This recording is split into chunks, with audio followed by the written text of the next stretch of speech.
Три визии за костюм на бала, с които няма да сбъркаш. Класически смокинг, черен костюм с остри ревери или шал яка, а самите ревери са изработени от сатен или коприна.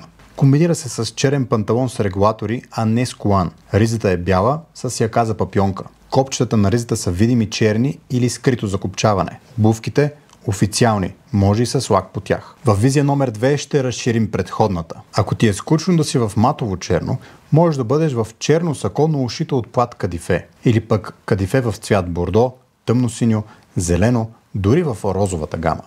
Отново много официална и празнична визия. Перфектна за бал. И визия номер 3 – класически тъмно-син костюм.